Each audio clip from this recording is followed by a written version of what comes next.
श्री कृष्ण गोविंद हरे मुरारी, हे नाथ नारायण क्रिया योग वर्णन कियो यदुपति श्री यदुराय। उद्धव जी सुनने लगे प्रभु चरण चित लाए। उद्धव जी बोले, हे भक्त वत्सल जनार्दन, अब आप कृपा करके मुझे उस क्रिया योग का वर्णन कीजिए जिसका वर्णन देवर्षि नारद, भगवान वेद व्यास तथा आचार्य बृहस्पति जी ने बार बार उसका वर्णन किया है। और वे कहते हैं कि क्रिया योग के द्वारा ही आपकी आराधना करने से परम कल्याण होता है। इस क्रिया योग की विधि पहले पहल आपने ब्रह्मा जी को बताई थी, उन्होंने अपने भृगु आदि पुत्रों को बताई तथा भगवान शंकर ने भगवती पार्वती जी को यह विधि बताई। यह क्रिया योग सभी वर्णों के लिए कल्याणकारी है, स्त्री शूद्र आदि के लिए भी अति उत्तम है। भगवान कृष्ण बोले, हे भक्त शिरोमणि उद्धव जी, कर्म कांड असीम है, उनका कोई विस्तार नहीं है, इसलिए मैं सूक्ष्म में ही उसकी विधि का वर्णन करता हूँ। मेरी पूजा की 3 विधियाँ श्रेष्ठ मानी गई हैं, वैदिक, तांत्रिक तथा मिश्रित। इस तीनों में से मेरा भक्त किसी भी विधि से मेरी उपासना कर सकता है। मनुष्य को सबसे पहले शास्त्रोक्त विधि से यज्ञोपवीत संस्कार, उपनयन संस्कार कराना चाहिए। उसके पश्चात श्रद्धा तथा भक्ति के साथ मेरी पूजा करनी चाहिए। मैं सब प्राणियों का पिता तथा शिक्षक हूँ, इसलिए मेरी पूजा करना सर्वश्रेष्ठ है। जो अभिमानी लोग अन्य देवी देवताओं की पूजा करते हैं, उनका भी फल मैं ही देता हूँ, किंतु ऐसे प्राणियों को मेरी भक्ति प्राप्त नहीं होती और मेरी भक्ति के बिना उन्हें मोक्ष परम गति प्राप्त नहीं होती।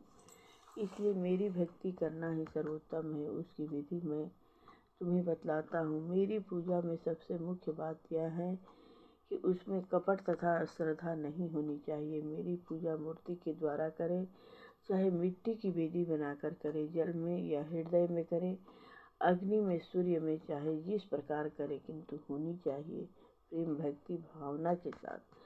भक्ति रहित पूजा मुझे ग्रहण नहीं होती है। उपासक प्रातः काल दंत धावन आदि करके शरीर शुद्ध के लिए स्नान करे, फिर वैदिक तथा तांत्रिक दोनों प्रकार के मंत्र द्वारा मिट्टी तथा भस्म आदि का लेपन करें और फिर स्नान करें। तत्पश्चात मेरी 8 प्रकार की मूर्तियों में से अस्थि, पत्थर, लकड़ी, धातु, मिट्टी, चंदन आदि चित्रमयी, बलुकाई की तथा मनोमयी और मणिमयी, इन किसी में से एक की विधिवत स्थापना करें। मेरा निवास स्थान चल तथा अचल दोनों है। अचल प्रतिमा की पूजा में प्रतिदिन आवाहन तथा विसर्जन नहीं होता है। चल प्रतिमा में आवाहन तथा विसर्जन अवश्य करना चाहिए, क्योंकि बालू की प्रतिमा नित्य बनाई जाती है। मिट्टी, चंदन तथा चित्रमयी प्रतिमा को नित्य स्नान न करावें, केवल पोंछने से ही कार्य संपन्न करें, किंतु और सबको नित्य स्नान कराना चाहिए। मूर्ति पूजा में श्रद्धा भक्ति तथा निष्कपटता से मुख्य है। पूजा की सामग्री जो सुविधा से हो उसे एकत्र करें। यदि प्रतिमा पूजा किसी कारण न हो सके तो मानसिक पूजा ही हृदय में कर ले। स्नान, वस्त्र, भूषण आदि पाषाण तथा धातु की मूर्ति में ही धारण कराए जा सकते हैं, किंतु बालुका की मूर्ति में मंत्रों द्वारा ही यह सब कार्य संपन्न होना चाहिए। यथास्थान देवताओं की स्थापना करनी चाहिए।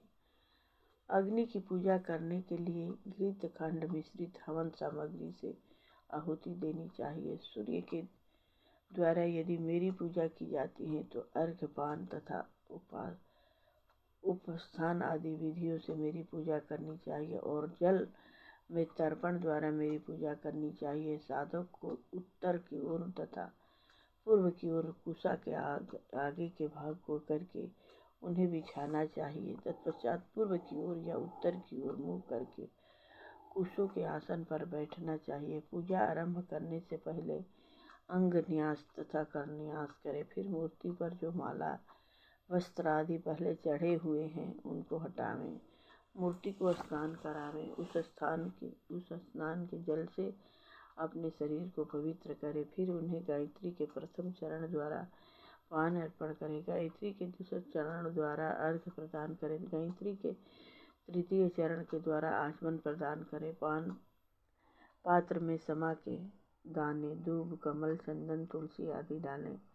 अर्घ्य पात्र में गंध, पुष्प, अक्षत, जौ, कुश, तिल, सरसों तथा दूब आदि डालें और आचमन पात्र में जायफल तथा लौंग आदि डालकर उनकी पूजा करें।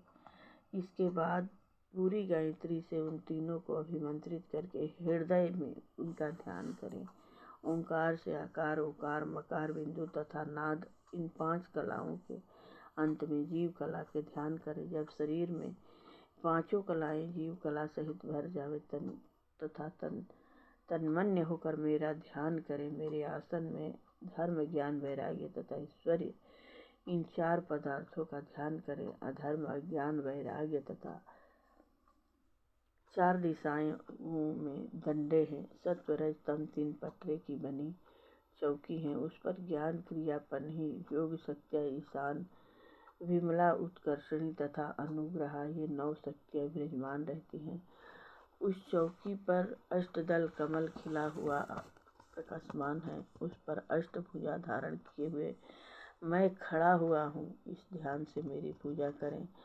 पूजा करने के पश्चात शास्त्रोक्त विधि से बने कुंड में अग्नि की स्थापना करके हवन करें और उस हवन का मूल मंत्र ओम नमो नारायण, इस अष्टाक्षर मंत्र से अथवा पुरुष सूक्ति के 16 मंत्रों से मेरा हवन करें। इसके पश्चात भगवान को आचमन करावें और उनका प्रसाद विश्वक्सेन पार्षद को निवेदन करें। तत्पश्चात तांबूल आदि अर्पण करके मेरी कथा, लीला आदि का गायन करें। मेरे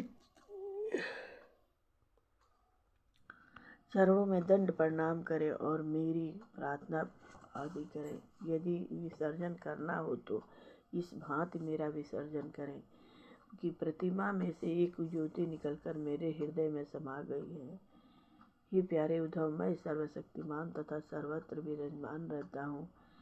श्रद्धा तथा भक्ति के साथ किसी समय भी, किसी स्थान पर भी तथा किसी भांति भी मेरी पूजा की जा सकती है। यदि उपरोक्त कर्म कांडों के द्वारा मेरी पूजा करनी नहीं कर सकते हो तो केवल मेरे गुण तथा नामों का निरंतर कीर्तन करते रहने से भी वही भक्ति प्रदान होती है जो कि निरंतर कर्मयोगी को होती है। मेरा उपासक जो मेरा मंदिर बनाता है उसे तीनों लोकों का राज्य प्राप्त होता है। मेरी पूजा आदि करने से ब्रह्मलोक की प्राप्ति होती है। मूर्ति को प्रतिष्ठा करने से पृथ्वी का राज प्राप्त होता है तथा इन तीनों के करने से मेरी प्राप्ति होती है। हे उद्धव, ब्राह्मण आदि को दिया हुआ दान फिर वापस न लेना चाहिए, क्योंकि एक बार दी हुई वस्तु वापस लेने पर करोड़ों वर्ष विष्ठा का कीटाणु बनना पड़ता है। जो लोग धर्म कर्मों में सहायता तथा उसका अनुमोदन और सलाह देते हैं वे भी उस करने वाले के समान ही फल के भागीदार होते हैं। प्रेम से बोलिए मंगलमय भगवान की जय।